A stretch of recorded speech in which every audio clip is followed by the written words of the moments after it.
तो हम बात करेंगे अब बिजनेस रेगुलेटरी फ्रेमवर्क के अनसॉल्व पेपर के 2016 के पेपर के बारे में। तो पहला देखते हैं attempt question from all section as per instruction. तो देखते हैं क्या कौन कौन से क्वेश्चन हैं। पहला वाला हम देखेंगे very short answer type question. Attempt all parts give answer of each parts in about 50 word. 50 word में हमको जो इसमें इस सेक्शन में है 10 क्वेश्चन है, प्रत्येक को करना है। तो एक बार सब कुछ पढ़ लेते हैं, उसके बाद नोट्स बना रखे पढ़ लेंगे, वरना ऐसे बारी बारी करने में वीडियो खराब होता है।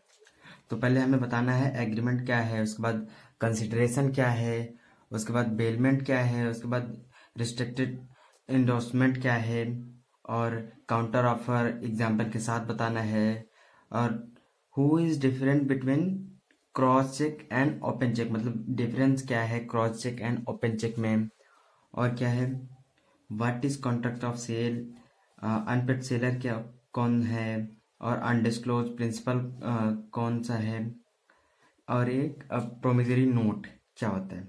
ये सारे क्वेश्चन हमें बताने हैं, तो देखते हैं। सबसे पहले था एग्रीमेंट। एग्रीमेंट क्या होता है? एवरी प्रॉमिस और क्लस्टर ऑफ प्रॉमिस और group of promise which creates consideration to each other is called agreement. मतलब ऐसा प्रॉमिस या प्रॉमिसेस का ग्रुप जो एक दूसरे के ऊपर कंसिडरेशन क्रिएट करते हैं, उसे हम एग्रीमेंट बोलते हैं। ओके, एंड नेक्स्ट हमारा सेकंड क्वेश्चन था कंसिडरेशन क्या होता है।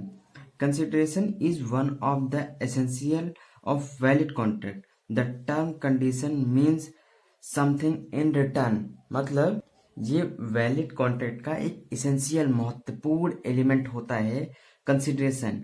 इसका मतलब ये होता है कि कुछ हमें रिटर्न में मिल रहा होता है, ठीक है, मतलब समथिंग कुछ हमें इसके रिटर्न में मिल रहा होता है जो हम कर रहे हैं। अब नेक्स्ट क्वेश्चन था बेलमेंट। बेलमेंट को हम 148 के अंडर दिस डिफाइन करते हैं section. A bailment is the delivery of goods by one person to another for some purpose upon a contract. Voluntary delivery of goods भी बोल सकते हैं इसको। मतलब बेलमेंट किस चीज से रिलेट करता है? डिलीवरी ऑफ गुड्स से रिलेट करता है। और कौन से डिलीवरी ऑफ गुड्स से? जो वॉलेंट्री, जो हम इच्छा से अपने करते हैं, जो डिलीवरी ऑफ गुड्स, वो। ठीक है, अब हम आगे बढ़ते हैं और देखते हैं रिस्ट्रिक्टेड एंडोर्समेंट क्या होता है।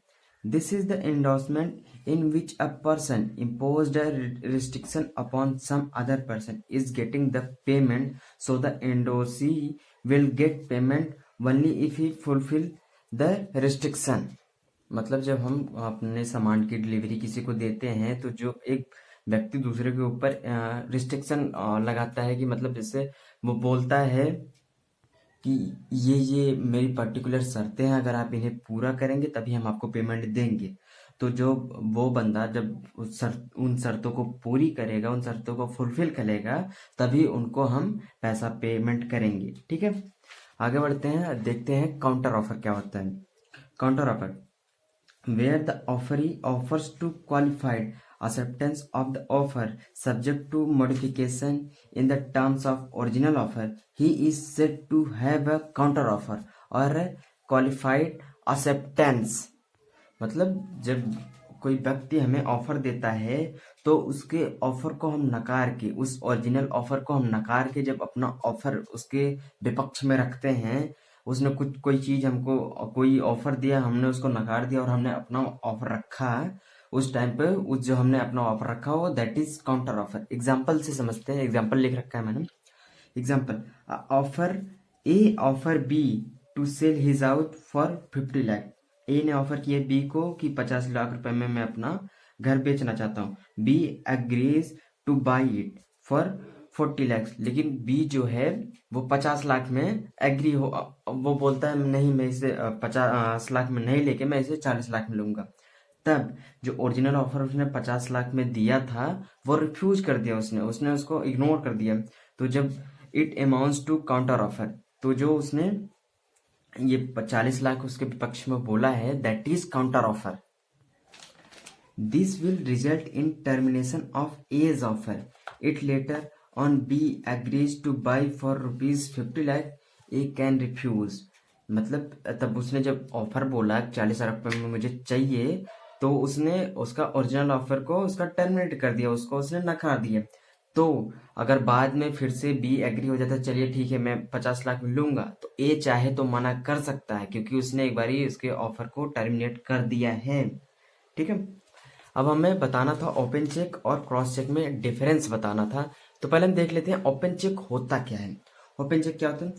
Open cheque, cheque that is not cross, ऐसा चेक जो कि क्रॉस ना हो। ठीक है, cash payment through the counter, open cheque में इसमें कैश पेमेंट होती है, कहाँ से होती है? Through the counter. In this cheque bank account is not compulsory, इस ओपन चेक में बैंक अकाउंट कंपलसरी नहीं होता क्योंकि कैश पेमेंट होती है, तो बैंक में जाता नहीं, तो इसलिए कंपलसरी नहीं होता है। अब क्रॉस चेक देख लेते हैं क्या होता है। Cash payment can not by counter, जो कैश पेमेंट है वो काउंटर से नहीं होता, मतलब अकाउंट में जाएगा। Payment can only in made in bank account, वही कि पेमेंट सिर्फ बैंक अकाउंट में होगा, ये हमारे क्रॉस चेक में।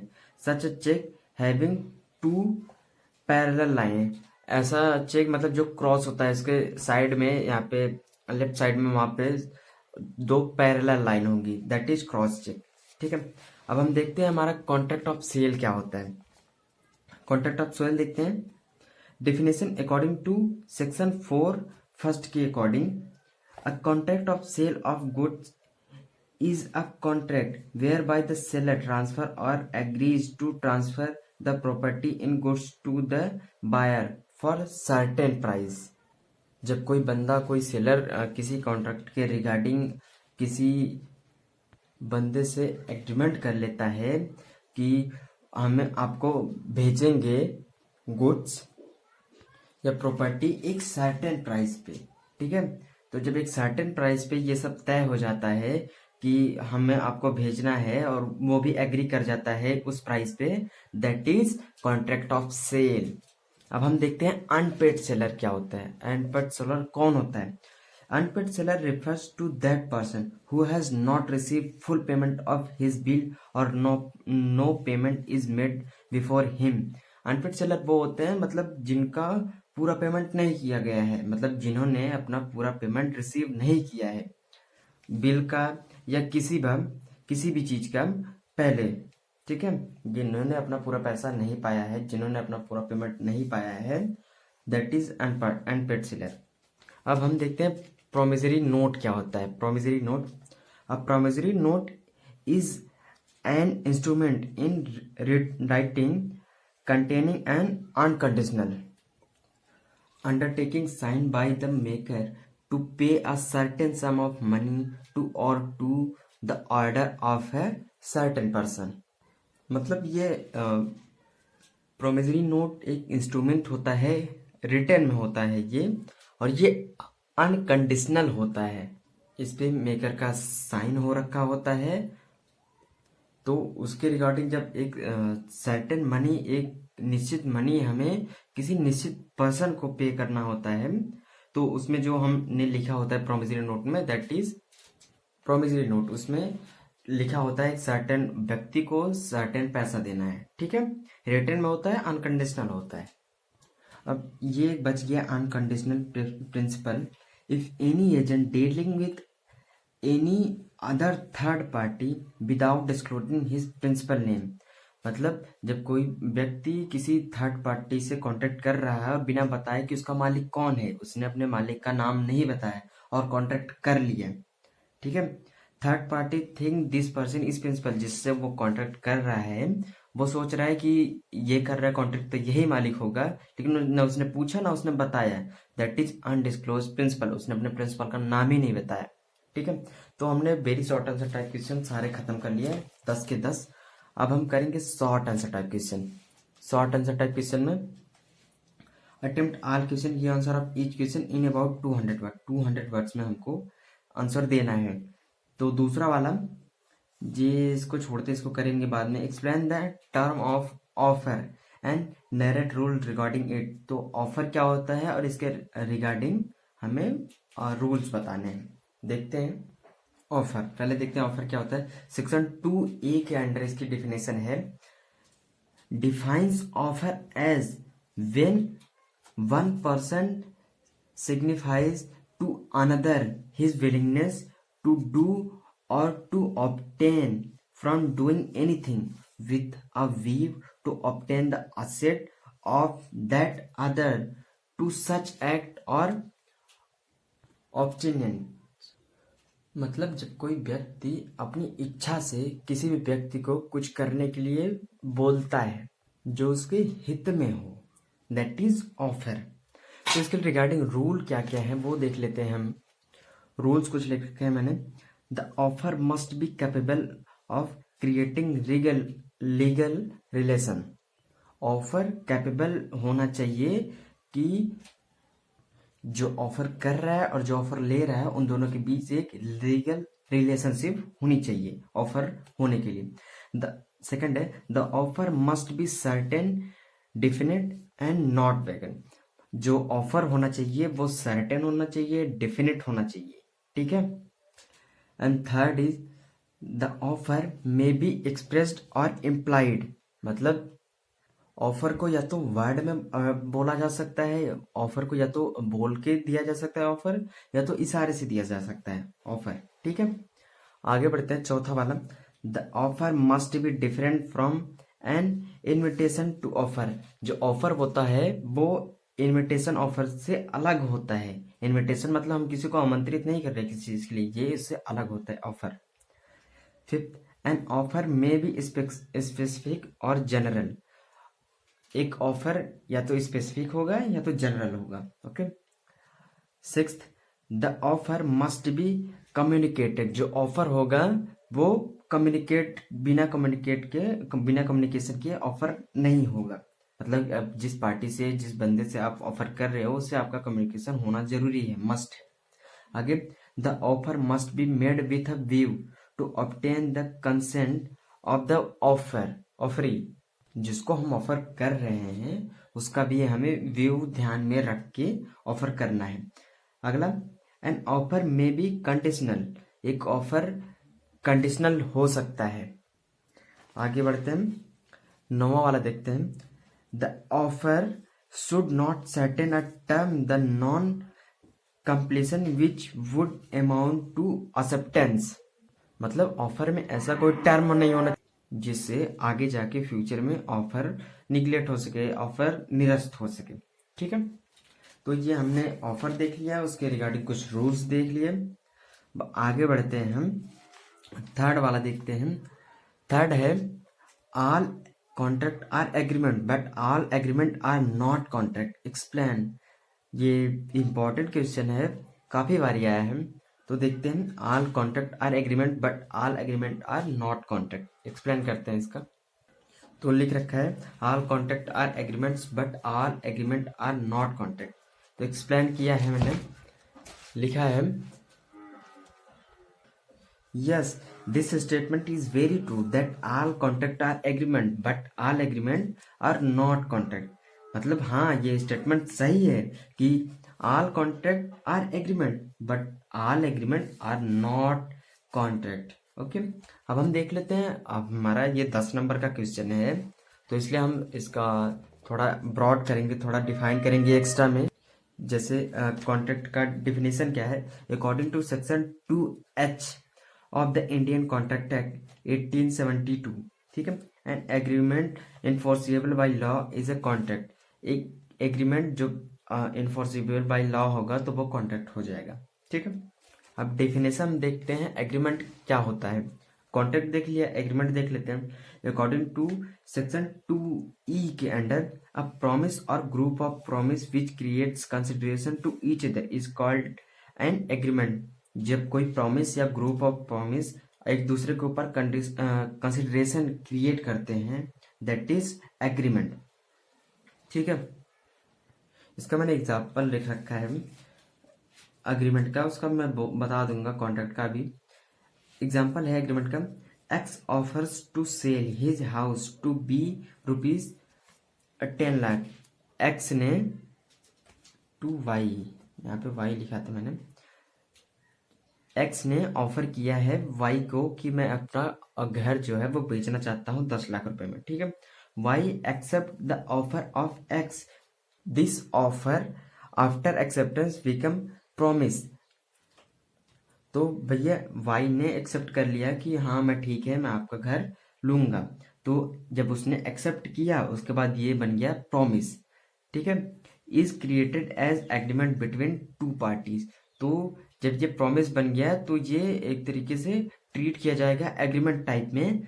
जो दोनों पार्टियों के बीच ये हुआ है तो ये एग्रीमेंट टाइप में हो जाएगा। जैसे ही उसने एक्सेप्ट किया तो ये प्रॉमिस हो जाएगा और प्रॉमिस ट्रीट किया जाएगा हमारा as agreement.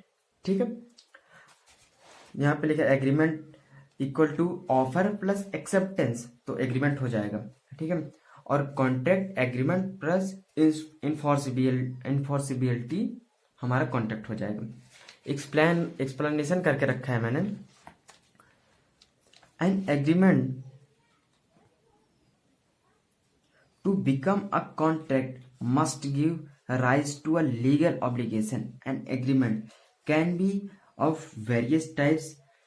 For example, maybe social, religious, or legal. Social and religious types of agreement are not enforceable by law because there is no intention of going to the court by any of the parties to sue other one of the agreement is not fulfilled. मतलब इसने बताया है कि जो हमारा agreement होता है उसका कोई इंटेंशन नहीं होता कि वो जाके कोर्ट में जाके हमारे विपक्षी पार्टी के विरुद्ध वो कोई फाइल कर सके, कोई मुकदमा दायर कर सके। लेकिन जो कॉन्ट्रैक्ट होता है उसका मतलब उसका इंटेंशन होता है कि उसने जो कॉन्ट्रैक्ट किया है अगर अगला पार्टी उससे मुकर रहा है तो वो जाके सू फाइल कर सकता है, वो जाके कोर्ट में मुकदमा दायर कर सकता है कि इन्होंने मुझसे ऐसे ऐसे कॉन्टेक्ट किया, अब ये अपने वादे से मुकर रहे हैं। ठीक है, इसमें एग्रीमेंट में भी कुछ ऐसे भी मैंने बताया सोशल, रिलीजियस एंड लीगल, ऐसे कुछ टाइप्स है एग्रीमेंट के जो नॉट इन्फोर्सिएबल बाय लॉ है। अब इसके रिगार्डिंग एक फेमस केस लॉ है वो देख लेते हैं। केस लॉ का सिर्फ नाम लिख रखा है, इसको एक्सप्लेन कर दूंगा ऐसे ही, तो इतना काफी हो गया 10 नंबर में। Case law welfare versus welfare 1919 में है ये। तो इसमें क्या था, वेलफेयर और वेलफेयर की पत्नी मिसेस वेलफेयर एक दूसरे से दूर रहते थे। तो वेलफेयर ने अपनी पत्नी से कॉन्ट्रैक्ट किया था कि मैं 30 पाउंड तुम्हें हर महीने भेजता रहूंगा। तो कुछ टाइम बाद उनको कुछ परेशानी हुई या कुछ हुआ मालूम नहीं, लेकिन उन्होंने अपना एग्रीमेंट जो उन्होंने कॉन्ट्रैक्ट किया था उसके विपक्ष जाके उन्होंने वो पैसे नहीं भेज पाए किसी भी कारण से। उन्होंने कुछ महीनों बाद पैसे भेजना बंद कर दिया। तो जो उनकी वेलफेयर की पत्नी थी उन्होंने उनके खिलाफ मुकदमा दायर कर दिया कि इन्होंने मुझसे कॉन्ट्रैक्ट किया था कि ये महीने दर महीने पैसा 30 पाउंड भेजने को बोले थे, ये अब नहीं भेज रहे हैं।